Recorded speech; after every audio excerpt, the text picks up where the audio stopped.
Aujourd'hui, c'est fondamental pour un acteur d'être présent sur le mobile, pour toucher l'ensemble des utilisateurs du marché. Le mobile, en matière de chiffres, est de plus en plus croissant.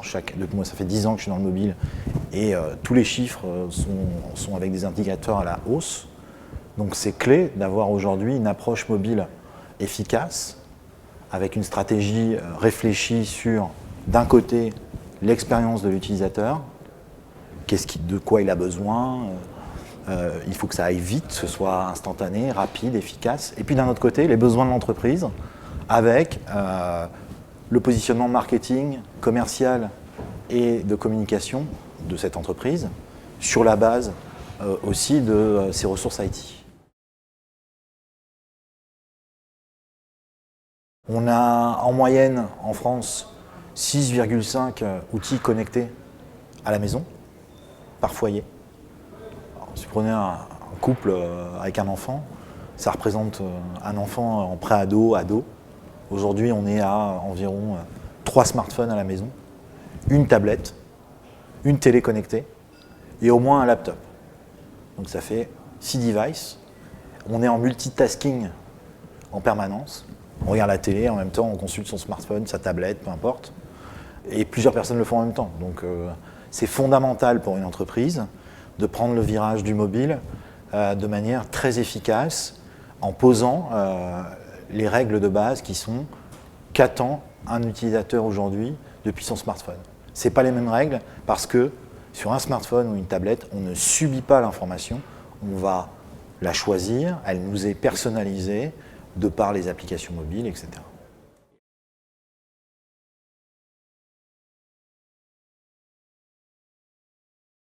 D'abord, elle va devoir le faire, puisqu'apparemment, lorsqu'on est au SEO Camp, tout le monde parle du 21 avril comme une vraie révolution, dans la mesure où tous les sites mobiles qui ne seront pas Google friendly passeront pas à la trappe, mais en bas de l'échelle. Et donc il va falloir se mettre à la page pour permettre à tout le monde de voir le site d'une marque correctement. Et puis après, ce qu'il va falloir faire, c'est poser ses objectifs en face des attentes des utilisateurs et dire voici les orientations qu'on a décidées parce qu'on a conscience que notre production en matière d'acquisition, de ROI, de chiffre d'affaires, d'appréhension du public ou de donner une information au public, elle va être essentielle via des outils plus sécures, plus fluides, plus aérés qu'un site sur lequel on subit l'information et on n'a pas le choix. Elle doit faire un site internet qu'elle doit adapter à l'expérience de son utilisateur. Si elle vend des milliers de roues de voiture ou de pneus ou de jantes, faire un site en responsive, c'est pas forcément adapté. Il vaut mieux mettre un moteur de recherche avec le nom de la référence parce que c'est pas forcément sexy de passer 20 minutes à scroller sur un smartphone. En moyenne, les individus sur les sites mobiles passent entre 1 minute 30 et 3 minutes sur un site, voire 2, voire 3. En revanche, on passe beaucoup plus de temps sur une application. Et quand j'ai envie de choisir un vêtement ou une paire de chaussures ou n'importe quel objet qui m'intéresse, j'ai envie d'avoir la place au visuel, la place à quelque chose de très aéré, où je me sens en sécurité, ou comme j'en parlais tout à l'heure avec quelqu'un, Amazon par exemple, où on laisse ses coordonnées bancaires, on a en 2 clics la possibilité d'acheter immédiatement. On n'est pas sur un site mobile où on a peur que ça mouline et on est inquiet de la validité de son achat.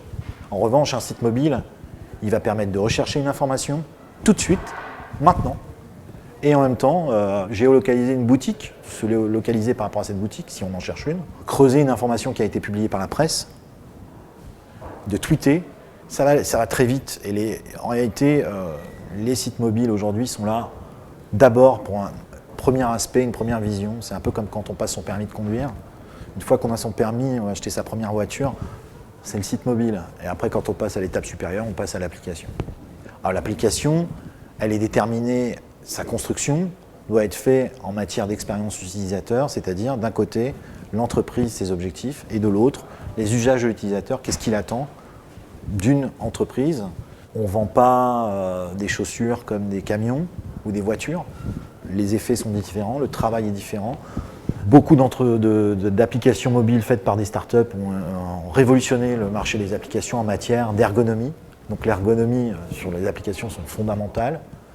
Tinder a révolutionné l'univers des applis avec le swipe, qui est désormais célèbre.